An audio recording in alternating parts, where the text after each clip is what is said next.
ऐसा है कि सबसे पहले इस वीडियो के बनाने के पीछे का मकसद बता दूं कि बहुत सारे लोगों को कन्फ्यूज़न होता है।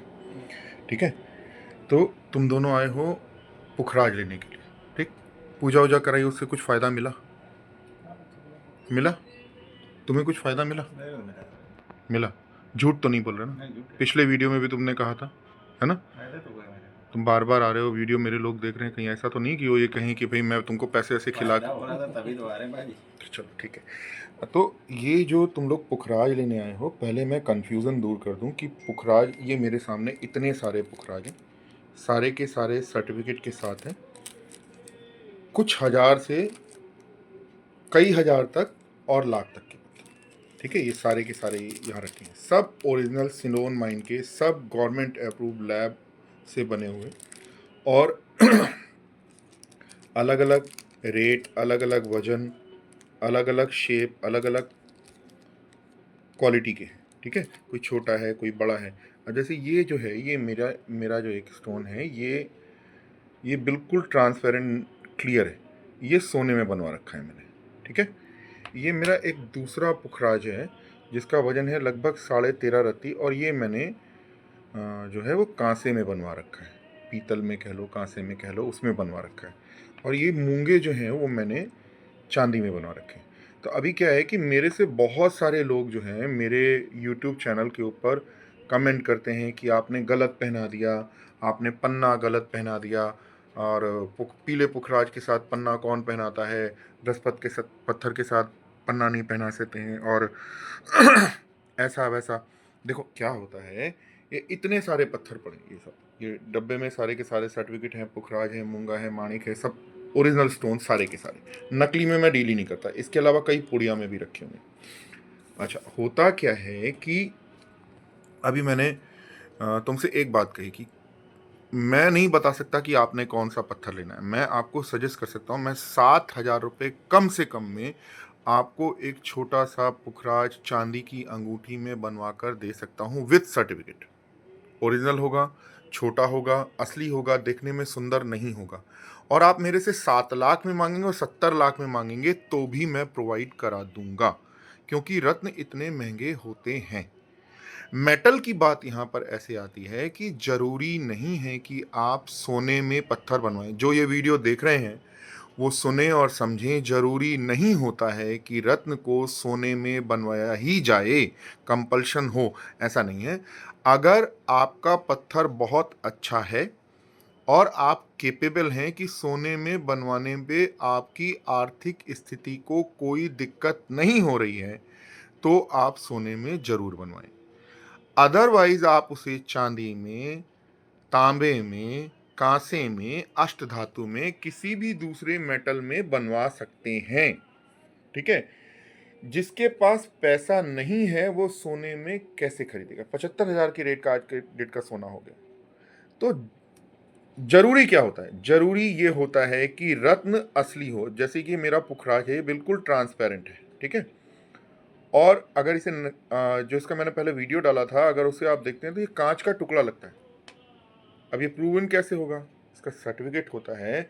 सर्टिफिकेट इंडियन गवर्नमेंट की जो अप्रूव्ड लैब है वहीं से ही होना चाहिए।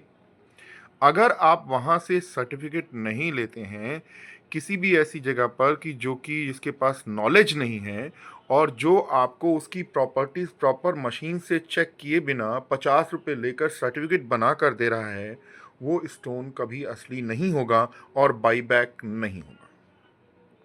आपके पैसे गड्ढे में गए। मेरी एक आंटी थी, मैं तुम्हें आज से 18 साल पहले की बात बता रहा हूँ, वो लंदन से आई, तो मैंने उनके कानों में, नीचे मेरा तब ऑफिस हुआ करता था, अभी मैंने ऊपर बना लिया। तो वो आई तो मैंने उनसे पूछा कि ये क्या पहना है, तो उन्होंने बोला पुखराज है। कान के अंदर उन्होंने, दोनों कानों में बालियों के अंदर अपनी जो भी थे इयरिंग्स, उनके अंदर पीले रंग का पत्थर पहना था जिसे सुनहला कहते हैं। मैंने पहना था, हाँ, करवा दिया आपने। हाँ। और वो नकली होता है। एक्चुअली में क्या होता है कि जो बाहर के देश हैं, वो हम इंडियंस को जानते हैं कि हम लोग इन चीज़ों में बिलीव करते हैं, तो वो हमसे पैसा कमाने के लिए इस तरह के स्टोन्स की डुप्लीकेसी करते हैं। चाइना बहुत ज़्यादा करता है। तब ये चीज़ें अमेरिका में होती थी, बैंकॉक में होती थी, थाईलैंड में होती थी। तो उन्होंने मुझे बताया कि ये मैंने 22,000 का खरीदा है। आज से 18 साल पहले 22,000 की कीमत क्या होगी आज की डेट में, अंदाजा लगा लो। और मैंने उनको बोला कि ये पत्थर 20 रुपए से ऊपर के नहीं है। सतनाम, ऐसे बता रहे हो? 10,000 का ये लिया नहीं तो ये नकली है आपका ना, ये आपका रंगा हुआ माणिक है। 3 साल हो गए। हाँ, ये रंगा सोने हुआ बनाया। माणिक है कांजीवरम का, मैंने 1000 आपको लास्ट 1000 टाइम रुपए बता दिया था। 1000 रुपए रत्ती के हिसाब से। सर मैं आपको जब ओल्ड बर्मा कहकर माणिक दूंगा तो मैं आपको ओल्ड बर्मा कहकर माणिक दूंगा, और अगर आप मेरे से जयपुर की लैब का सर्टिफिकेट मांगेंगे तो मैं सर्टिफिकेट का अलग से आपसे चार्ज करूंगा, ऐसे फ्री में नहीं दूंगा। और मैं आपको जयपुर की लैब का सर्टिफिकेट दूंगा। मैंने 2-2, 3-3 लाख रुपए तक के ओल्ड बर्मा माणिक दिए हैं, और 2-2, 3-3 लाख रुपए रत्ती के रेट के होते हैं। गुदड़ी का लाल जिसे कहते हैं वो होता है ओरिजिनल माणिक, जिसे आप रूबी कहते हैं, और कहते हैं कि रूबी हीरे से महंगा होता है। बात को आप समझने की कोशिश करें।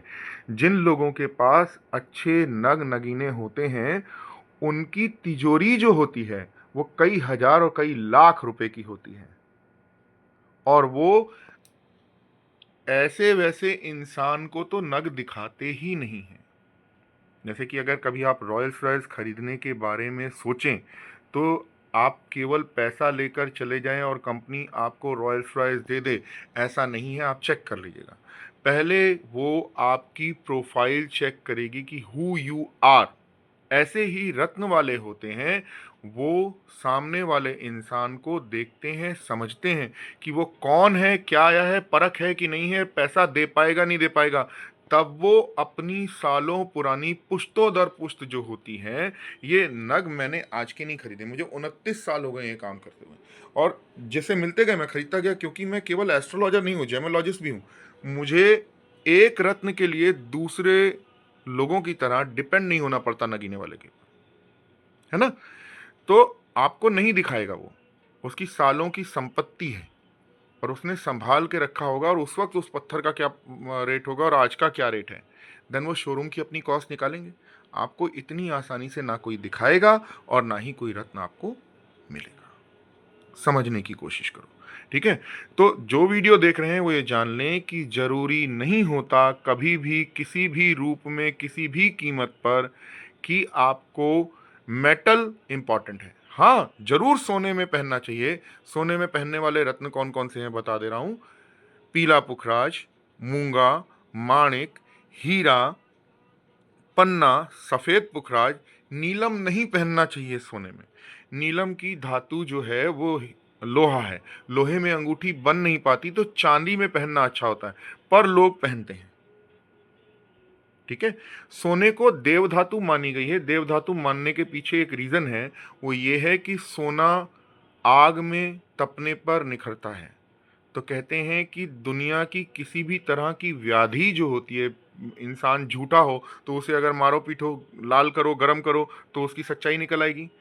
सोने के साथ जितने भी बुरे तत्व जुड़े होते हैं, उसके साथ मिले हुए जितने भी पार्टिकल्स और उसमें ऐड किए जाते हैं, चाहे वो जिंक हो, चाहे वो सल्फर हो, चाहे कुछ भी हो, वो सारा का सारा उड़ जाता है। केवल सिल्वर विल्वर सब उड़ जाता है, केवल और केवल सोना बचता है। तो सोने में पहनना श्रेयकर होता है, लेकिन अगर आपकी कैपेबिलिटी नहीं है, पॉकेट ही अलाउ नहीं कर रही है, तो जो ज्योतिषी आपको जिद कर रहा है वो गलत कर रहा है। मेटल से ज़्यादा इंपॉर्टेंट स्टोन होता है, और वो डिपेंड करता है कि आपके जन्मपत्र को कितनी अच्छी बारीकी से देखा गया है और कितने वजन का रत्न धारण करें। एक रत्ती का पत्थर भी सफिशिएंट होता है। समझ रहे हो मेरी बात को? एक रत्ती का भी, लेकिन असली होना चाहिए।